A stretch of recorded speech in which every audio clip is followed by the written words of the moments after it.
Okay, so in this video, we'll be discussing a very important genetic disorder, and this is the Duchenne's muscular dystrophy. So what is Duchenne's muscular dystrophy? So this is caused by a defective gene of dystrophin. This is a protein in the muscle.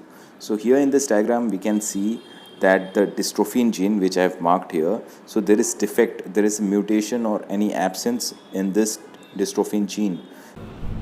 So the function of this dystrophin protein is essential for the stability and survival of the muscle cell. So if this dystrophin is absent, this will lead to increased muscular dystrophy over the years, and the child will become weak and even cannot stand. So here we can see the child has become very much weak, and also there is pseudo hypertrophy in the calves due to fat and fibrous tissue infiltration. So the pseudo hypertrophy of the calf muscles can be seen in this patient.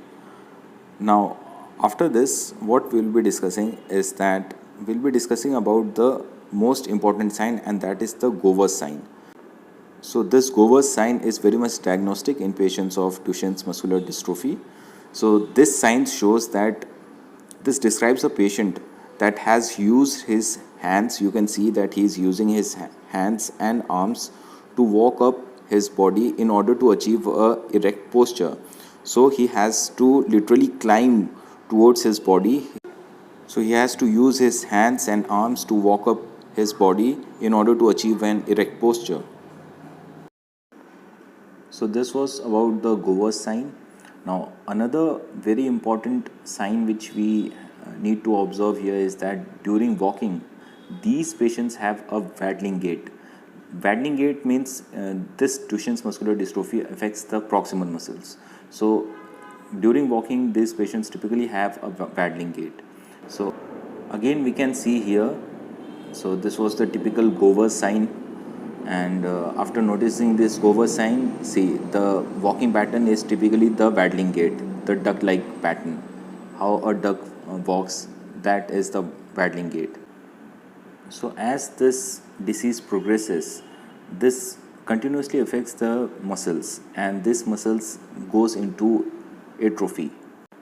So after a certain period of time, this patient requires a wheelchair, and we also need to understand here that there is also certain exercises which helps these patients.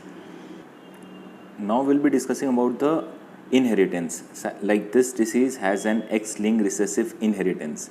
That means that the affected child is always the male. Okay, X-linked recessive means the affected child is always the male, and females are always the carriers.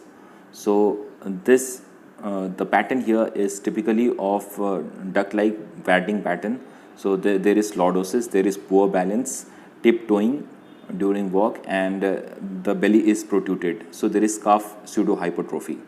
So we have discussed about all these features, and about the treatment here. Treatment, glucocorticoids are given, muscle strengthening, and like physiotherapy is given for muscle strength, then braces and wheelchairs for mobility and self-dependence. So the exact cure is not there, but yes, we can give certain supportive treatments. So this was all about Duchenne's muscular dystrophy. Okay, thanks for watching, guys.